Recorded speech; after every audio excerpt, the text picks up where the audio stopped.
Allah Ta'ala nak berkomunikasi ataupun Allah Ta'ala nak sampaikan mesej kepada semua manusia, Allah Ta'ala gunakan perantaraannya adalah para Nabi dan Rasul. Dan Nabi Muhammad SAW, dia menyampaikan mesej ke seluruh alam. Wa ma arsalnaka illa rahmatan lil alamin. Dan tidak kami utuskan kamu wahai Muhammad kecuali untuk menjadi rahmat ke seluruh alam. Nabi Muhammad SAW lagi hebat, dia menjadi penghantar ataupun penyampai mesej, penyampai berita daripada Allah Subhanahu Wa Taala ke seluruh alam sampai ke hari kiamat nanti. Tiada lagi nabi selepas daripada Nabi Muhammad sallallahu alaihi wasallam. Kan? Kalau kita tengok Nabi Muhammad, dia diutuskan untuk semua nabi dan rasul. Semua kaum. Nabi sebelum daripada Nabi Muhammad diutuskan untuk kaumnya. Nabi Ibrahim di Babylon, selatan Iraq. Nabi Ismail di Mekah. Nabi Ishak di Palestin, dan Nabi Yusuf di Mesir dan sebagainya, pelbagai tempat, pelbagai kaum. Tapi Nabi Muhammad sallallahu alaihi wasallam untuk semua. Orang Melayu punya nabi siapa? Orang Melayu tak ada nabi, kan? Kalau ada kata nabi Melayu, tak, yang itu tak betul.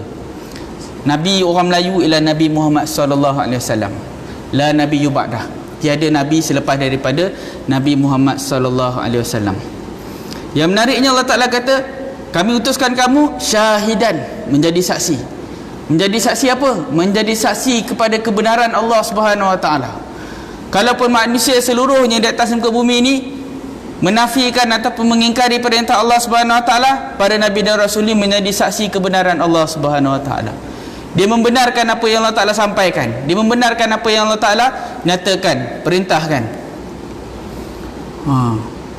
Wa mubasyiran, memberi kabar gembira. Kabar gembira macam mana? Orang yang baik, segala bentuk kebaikan pasti akan dapat balasan di sisi Allah Subhanahu Wa Taala. Beri kabar gembira bagi mereka yang beriman, beramal soleh, yang melaksanakan perintah, meninggalkan larangan. Mereka ini, ganjaran bagi mereka ialah syurga Allah Subhanahu Wa Taala. Kabar gembira. Kabar gembira bahawa kalau kita buat kebaikan walau sebesar zarah, Allah Ta'ala takkan sia-siakan. Wa ma kana Allahu liyudhi'a imanakum innallaha bin-nasi laraufur rahim. Allah Ta'ala takkan sia-siakan iman kamu. Iman perkara yang paling berharga di dunia ni. Bahkan iman perkara yang paling berharga di akhirat. Kalau kita tak ada iman, kita tak ada harga. Kalau tak ada iman, kita tak ada harga dunia dan akhirat. Iman yang paling berharga. Dan iman ini Allah Ta'ala beri balasannya, pembelaan, penjagaan di dunia, dan balasannya lebih hebat lagi di akhirat. Macam kalau kita dengar dalam bacaan talqin, kan, disebut kullu nafsin dha'iqatul maut wa innama tuwaffawna ujurakum yaumal qiyamah. Setiap yang bernyawa pasti akan merasai mati, dan bahawasanya kami akan sempurnakan pahala, maksud pahala segala kebaikan yang kamu buat di akhirat. Mubasyiran wa nadhira, dan berikan ancaman. Ancaman macam mana? Ancaman siapa-siapa yang melakukan perkara yang tidak baik, perkara yang berdosa, ataupun tidak beriman kepada Allah Subhanahu Wa Taala, ancaman bagi dia ialah siksa ataupun azab di akhirat kelak. Tidak ada satu pun keburukan ataupun kejahatan di atas muka bumi ini melainkan dianya akan dibalas oleh Allah Subhanahu Wa Taala. Maksudnya, kalau kita buat baik dan kita berada di pihak yang baik, Allah Ta'ala akan sentiasa bersama dengan kita. Dan kalau ada orang yang buat tak baik pada kita, orang tu tak akan terlepas.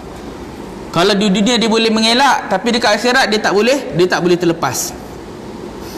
Wa basyiril mu'minina bi anna lahum minallahi fadlan kabira. Berikan kabar gembira kepada orang yang beriman bahawa bagi mereka daripada Allah Subhanahu Wa Taala. Ni cantik. Bagi orang yang beriman ni balasan daripada siapa? Balasan daripada Allah. Bukan balasan daripada manusia, balasan daripada Allah. Balasan daripada Tuhan yang menguasai langit dan bumi. Balasan daripada Tuhan sekalian alam.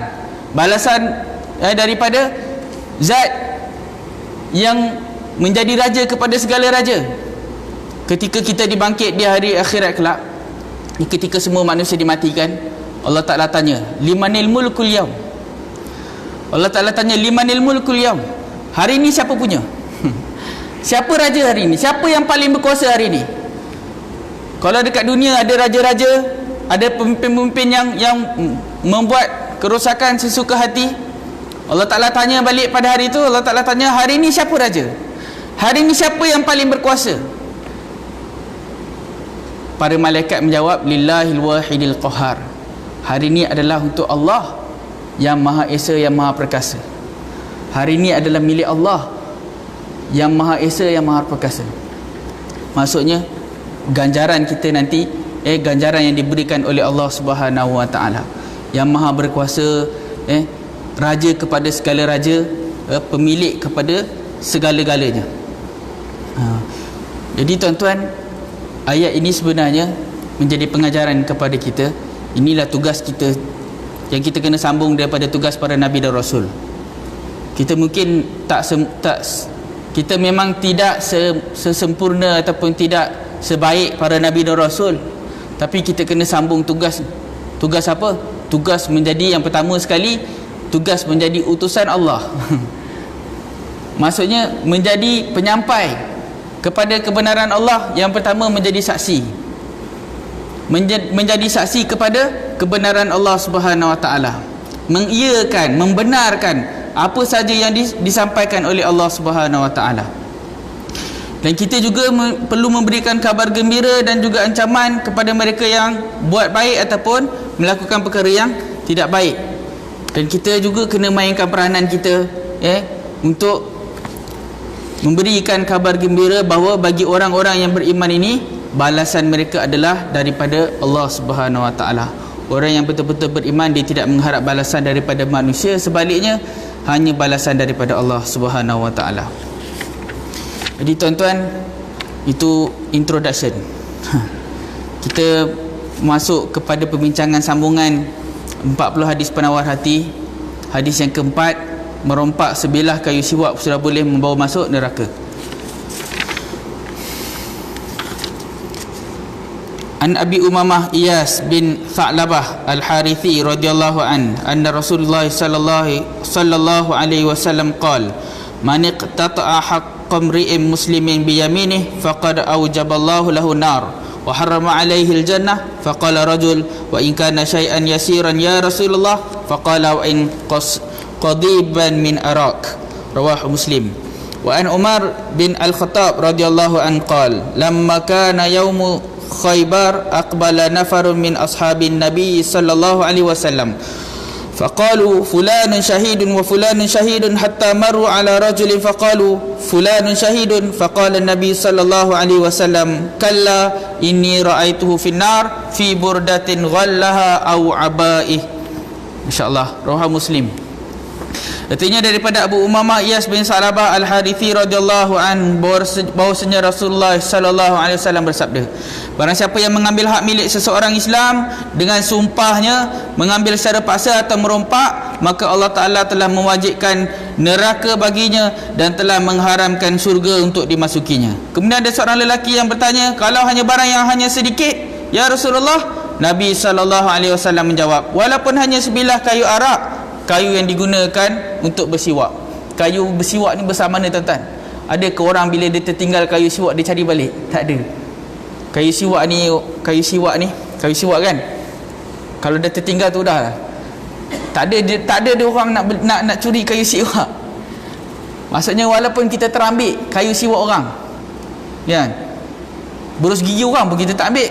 Ke ada yang ambil berus gigi? Tak ada. Walaupun nampak berus gigi tu kan, walaupun dah basuh macam mana pun kita tak nak pakai. Demikian kayu siwak. Nabi kata tak masuk syurga orang yang mengambil hak orang lain walaupun hanya sebilah kayu siwak, kayu arak.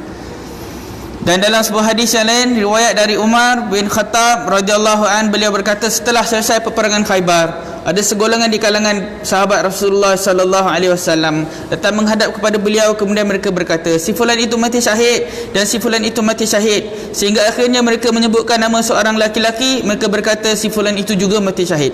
Lalu Nabi sallallahu alaihi wasallam bersabda, tidak, sama sekali tidak. Fulan itu saya lihat dimasukkan ke dalam api neraka kerana menyembunyikan selembar selendang atau selembar baju kemeja daripada harta rampasan.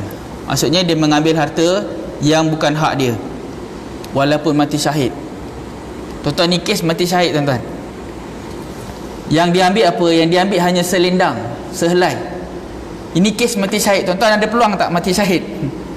Kalau tuan-tuan istiqomah, datang pengajian, insya-Allah. Sebab Nabi kata, man salaka tariqan yaltamisu fihi ilma sahalallahu lahu tariqan ilal jannah. Siapa-siapa yang berusaha meniti satu jalan untuk menuntut ilmu, hadir ke majlis ilmu, baginya dipermudahkan jalan ke syurga. Maksudnya tuan-tuan, tadi tuan-tuan keluar, tuan-tuan niat nak datang ke masjid ni, nak dengar kuliah, siapa-siapa pun tak apalah kan. Tak kira siapalah, maksudnya tuan-tuan datang, setiap perjalanan tu seperti perjalanan menuju ke syurga.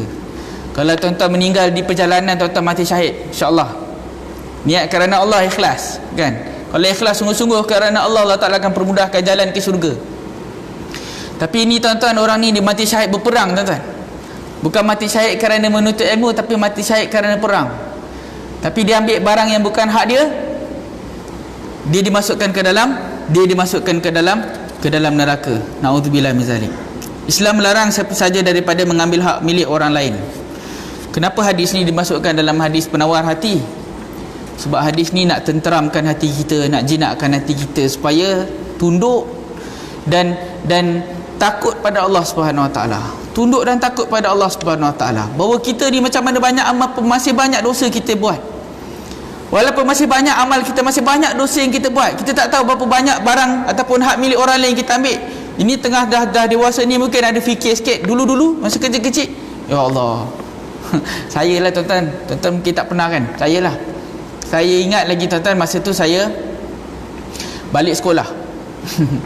main lumpur kan, main lumpur buka kasut, main lumpur kan. Lepas tu saya balik, saya pergi ke kedai, ada kedai runcit, tapi kedai runcit tu buat dalam rumah. Saya masuk dalam kedai tu, saya basuh kaki saya dekat dalam rumah orang tu. Patutnya baldi tu guna untuk basuh benda lain, tapi saya basuh kaki saya kan, sampai tuan rumah tu marah. Benda tu pun sampai sekarang saya ingat lagi. Kan. Yang besar-besar saya tak nak cerita lah tuan-tuan. Yang kecil-kecil tak apalah. Yang besar banyak lagi. Ya Allah, banyaknya. Berapa banyak benda yang kita ambil daripada hak orang, daripada rezeki kita ni. Berapa banyak yang kita sedekahkan, yang kita sumbangkan, yang kita zakatkan. Allahu Akbar. Banyaknya banyaknya dosa kita. Sebab tu hadis ni tenteramkan hati kita, tenangkan hati kita kan, supaya sentiasa tunduk dan patuh pada Allah Subhanahu Wa Taala, supaya tunduk dan sentiasa takut pada Allah Subhanahu Wa Taala. Seseorang boleh dimasukkan ke dalam api neraka akibat dari mengambil sebatang kayu miswak sahaja, iaitu apabila ia menganggap ringan hal itu dan mati dalam keadaan tidak sempat untuk meminta halal dari tuan punya barang tersebut. Dia menganggap ringan, dia ambil. Tuan-tuan pernah tak kalau tuan-tuan minta, tuan-tuan pinjam pemadam? Saya dulu kecil-kecil selalu pinjam pemadam. Ya Allah, macam mana pinjam pemadam? Pinjam ni kena pulang balik. Boleh ke pulangkan balik pemadam seperti mana kita pinjam? Tak boleh. Pinjam pen lagi lah. Berapa banyak kali kita sebut pinjam pen. Tuan-tuan, kalau pinjam pen, tuan-tuan kena bagi balik sebanyak yang dipinjam. Berapa banyak yang kita pinjam. Itu kalau pinjam pisau, kita asah lagi.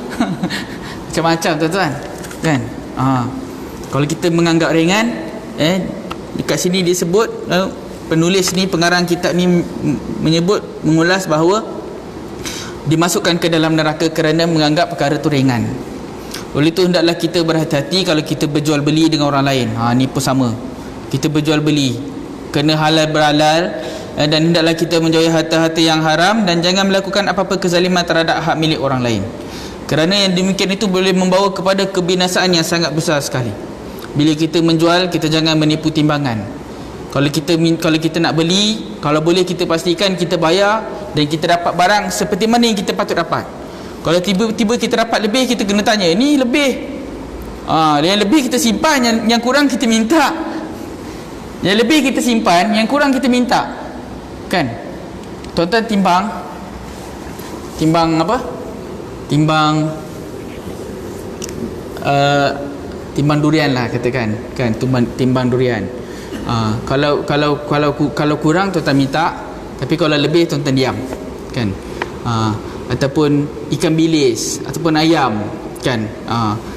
Sebahagian ke, seketul ke, apa-apa yang memang hak kita, kita kena minta ataupun kita kena halalkan. Apa lagi kalau kita jual, kita kena pastikan orang tu dapat seperti mana yang sepatutnya dia dapat. Jangan pandang ringan, walau sekecil mana pun bahagiannya.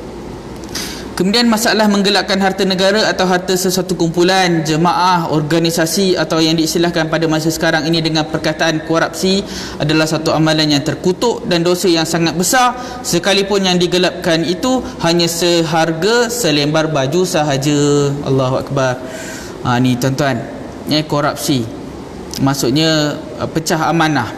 Hadis di atas merupakan satu ancaman yang keras sekali dan peringatan yang tegas agar seseorang jangan berbuat khianat terhadap hak milik orang banyak yang diamanahkan ke atasnya.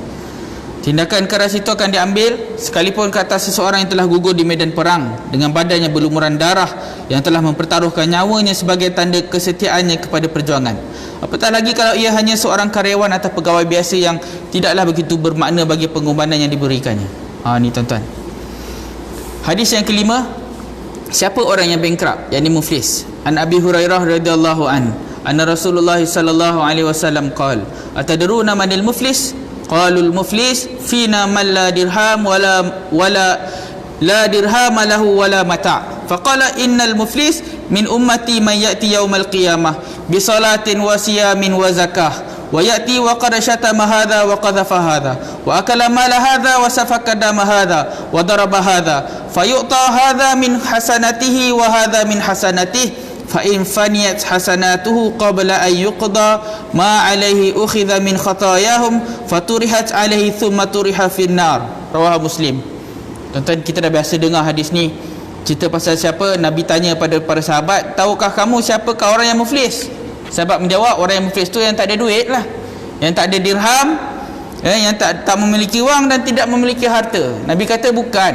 Orang yang muflis ialah orang yang dari kalangan umatku, seseorang yang datang pada hari kiamat dengan membawa pahala sembahyang, membawa pahala puasa dan membawa pahala zakat, tetapi dahulunya sewaktu di dunia ia pernah mencaci maki si fulan, menuduh si fulan, memakan harta si fulan, menumpahkan darah si fulan dan pernah memukul si fulan, maka akan diberikan kepada orang yang teraniaya itu daripada pahala kebaikan orang tadi, sehingga apabila telah habis pahalanya sedangkan beban dosa penganiayaannya belum lagi selesai, belum dapat dibayar semua, maka akan diambil daripada kesalahan orang yang teraniaya itu lalu dibebankan kepada orang tersebut, maka selanjutnya orang itu akan dilemparkan ke dalam api neraka. Na'udzubillah min dzalik.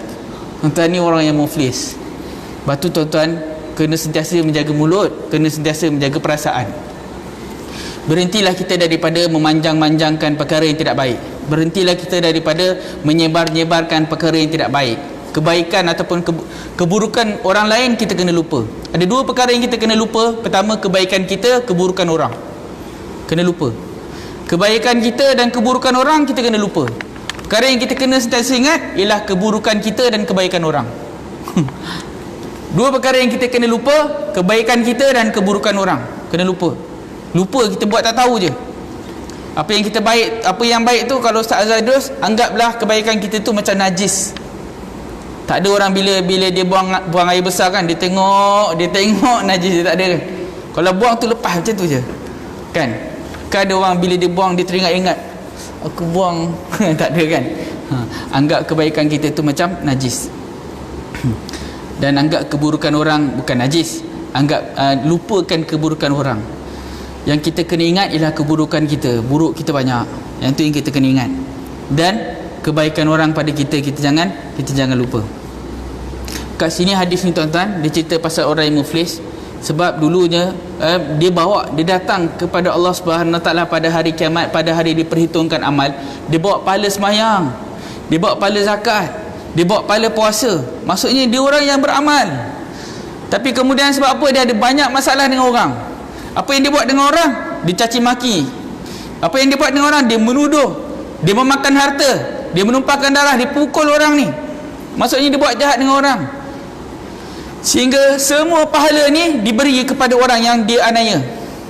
Bila pahala dia dah habis, dosa orang tu pula dia ambil. Ini tuan-tuan, Sudahlah jatuh ditimpa tangga, bahasa kita lah, sudahlah jatuh ditimpa tangga. Na'udzubillah min zalik. Tuan-tuan, banyakkan istighfar dan kerakkan kita jaga mulut dan jaga perasaan. Jangan buat. Tuan-tuan, kadang-kadang ada orang cakap lah kan, orang-orang yang dikutuk dalam Facebook tu, entah-entah saya silap pahala dia lagi banyak.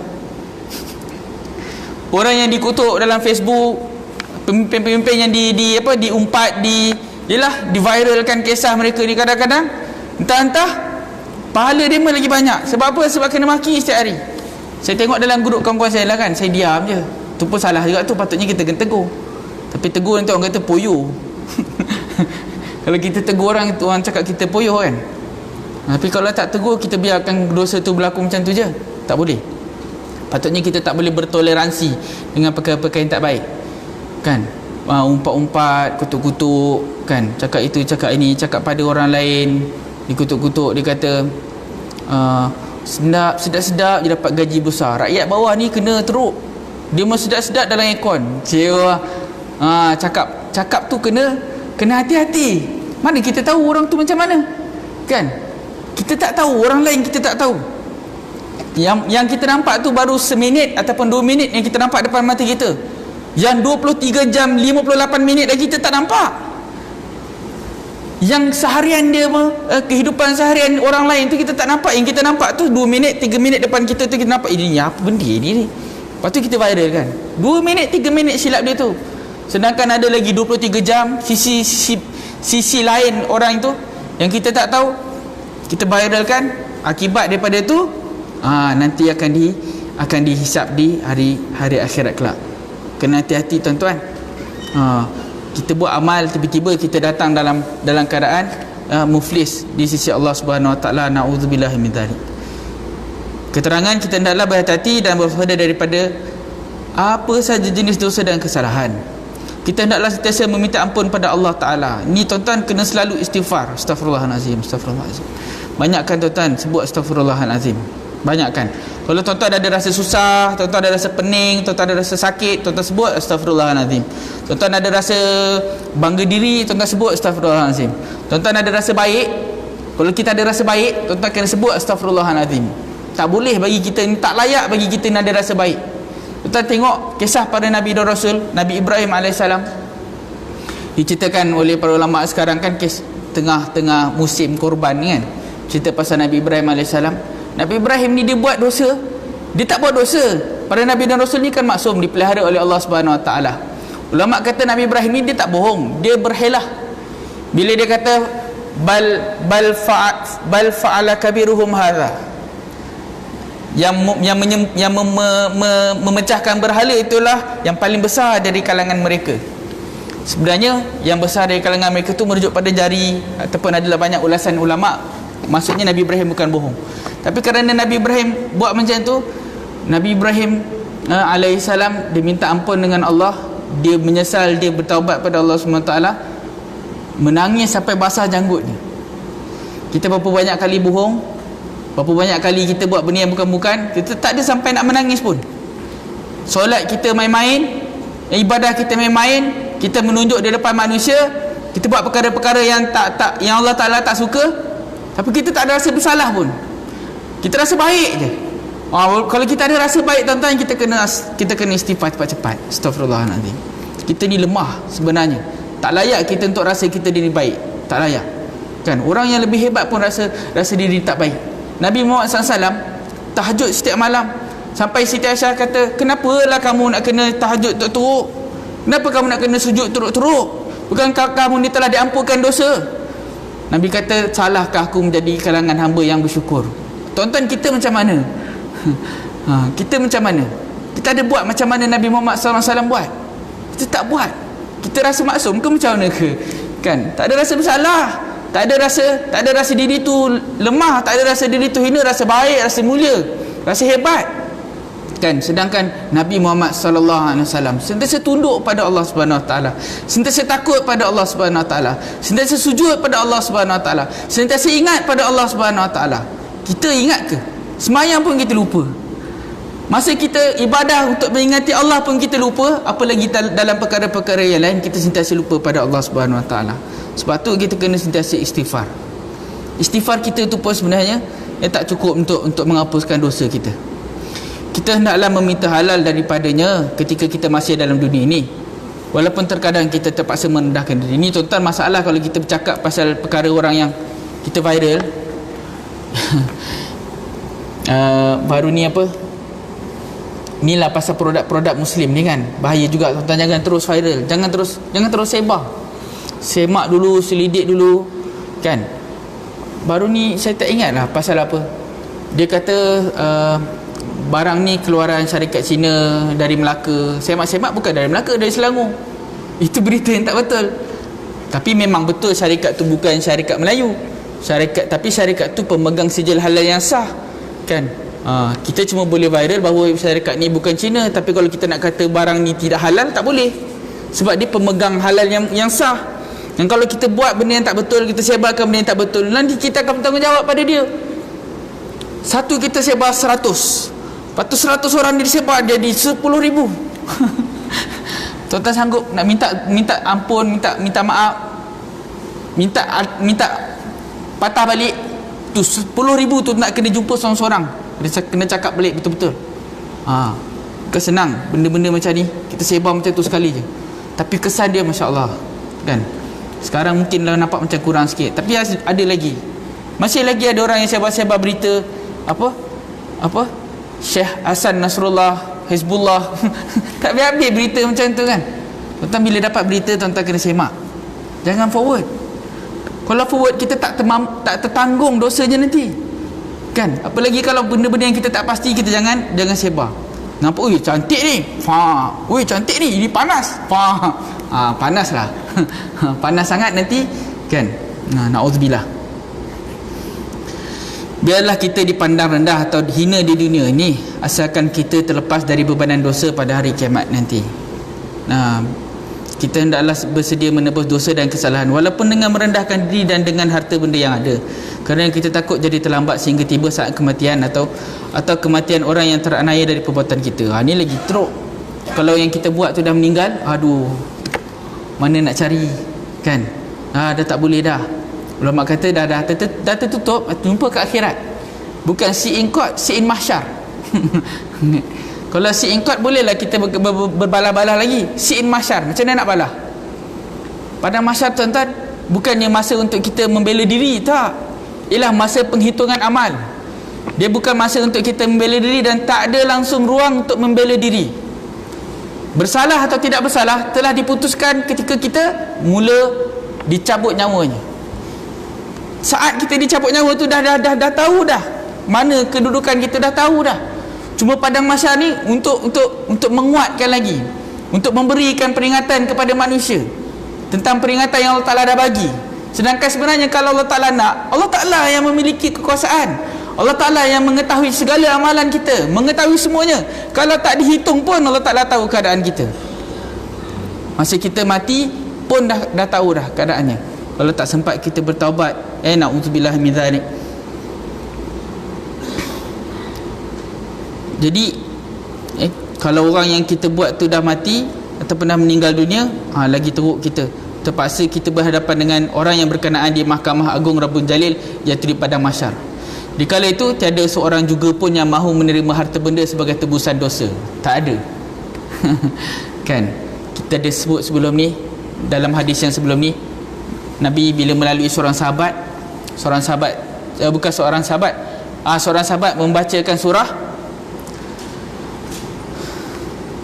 At-Takatsur, Alhaakumut takatsur hatta zurtumul maqabir kalla sawfa ta'lamun.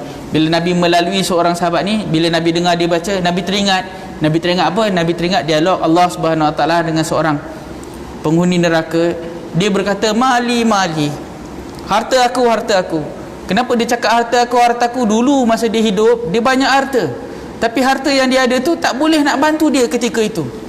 Dulu dia banyak harta, harta tu dekat dunia bantu dia buat macam-macam. Dekat dunia dia boleh buat macam-macam, tapi kat akhirat dia tanya balik, dia mengeluh balik. Dia kata apa? Mali, harta aku. Allah Ta'ala jawab balik, harta kamu ada 3 je. Harta kamu ialah apa yang kamu makan, kemudian menjadi najis. Apa yang kamu makan kemudian jadi lusuh. Apa yang kamu pakai kemudian lusuh. dan apa yang kamu belanjakan. Itu dia harta kamu yang kamu simpan, yang bukan kamu makan, kamu beli je tapi tak makan. Beli je simpan dalam peti air sampailah rosak. Itu bukan harta. Harta yang betul ialah yang kita makan. Yang kita makan tu jadi harta. Balik ni ada nasi lemak kan. Kalau makan dia jadi harta. Kalau ambil je lepas tu tak makan, lepas tu buang, tu tak jadi harta. Jadi membazir. Boleh kena balik pada kita. Dia tak memberi manfaat pada kita tapi dia kena balik pada kita. Apa yang kita makan kemudian menjadi najis, apa yang kita pakai kemudian lusuh. Kalau ada baju kena pakai, kalau ada kereta kena pakai, kalau ada rumah kena pakai. Kalau tak pakai dia tidak menjadi harta. Dan apa yang kita belanjakan, bukan yang kita simpan. Kalau kita mati ada berpuluh-puluh ribu dalam bank, berpuluh-puluh juta dalam bank, juta tu tak berguna sesen pun. Bila kita mati rumah ada 10, rumah tu tak berguna sekaki pun. Bila kita mati ada 10 kereta, satu tayar pun tak bantu kita dekat dalam kubur. Bila kita mati ada banyak pakaian, pakaian tu tak boleh bagi pada kita apa-apa pun. Yang boleh bagi kepada kita ialah apa yang kita belanjakan. Saat kita belanjakan, sebenarnya itulah duit kita. Yang mana yang kita masukkan duit dalam tabung kan? Yang mana tuan-tuan belanja saya makan, itu dia jadi harta kan? Kalau tuan-tuan makan sendiri pun boleh juga, tapi kalau tuan-tuan belanja saya lagi banyak harta tuan-tuan kan? Okey. Ni tuan-tuan, tak ada orang yang boleh tebus harta dia, tak ada orang yang boleh tebus dosa dia dengan harta. Yang mereka mahukan hanyalah bayaran dalam bentuk pahala ibadah. Hari itu tuan-tuan, yauma yafirul mar'u min akhihi wa ummihi wa abihi wa sahibatihi wa bani. Hari itu manusia akan lari daripada semua orang yang dia kenal. Sebab semua orang ada tuntutan. Semua orang ada tuntutan kepada orang lain. Tuan-tuan ngumpat saya tuan-tuan. Saya bukan cari, saya terdesak. Semua orang akan terdesak dengan nasib masing-masing. Masa tu tak ada lagi. Masa tu nafsi-nafsi. Semua akan tuntut semua bahagian dia. Yauma yafirul mar'u min akhihi, hari di mana dia akan cuba lari daripada saudara dia. Wa ummihi wa abihi, daripada ibu dan ayah dia. Lari, tak nak jumpa. Sebab apa? Dengan ibu ada masalah, dengan ayah ada masalah, dengan saudara ada masalah, dengan anak ada masalah. Wa sahibatihi wa banihi, daripada kawan dengan anak dia. Sebab kawan dia asyik ngumpat, ataupun kawan dia asyik kenakan, atau macam-macam kan. Banyak salah kita dengan orang, lagi banyak kita bercakap, lagi banyak kita salah. Sebab tu hari tu semua orang akan nak selamatkan diri masing-masing. Dia tak kenal dah maknya, dia tak kenal ayah dia pun, dia tak kenal.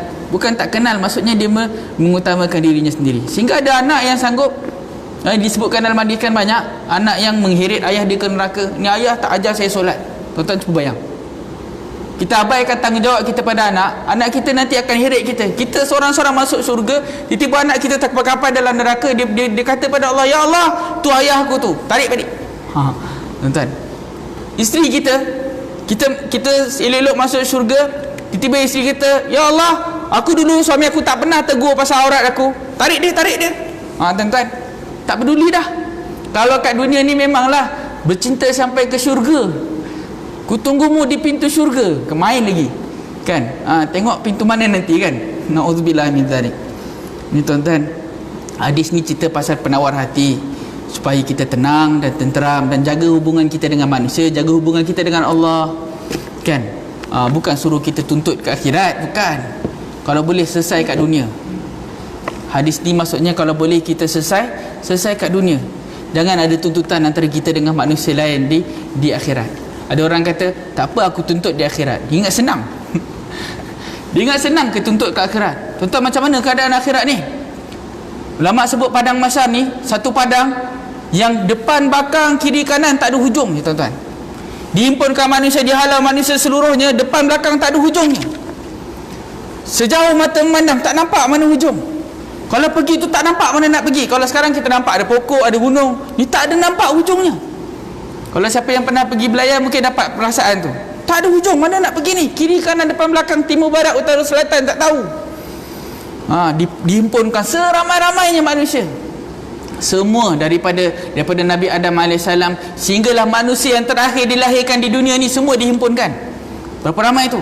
Sampai semua orang ibarat berada dalam keadaan lautan peluh, lautan darah. sehingga matahari berada sejengkal, yang tiada naungan melainkan naungan Allah. Nabi kata orang yang pertama diberikan pakaian ialah Nabi Ibrahim alaihissalam. Orang yang pertama diberikan pakaian. Kita tu nanti bangkit telanjang, kan? Dan dihitungkan amalan panjang, tuan-tuan, berjuta-juta, berbilion-bilion manusia. Sanggup kita? Tak sanggup. Jadi sekadar itu yang dapat saya sampaikan, tuan-tuan.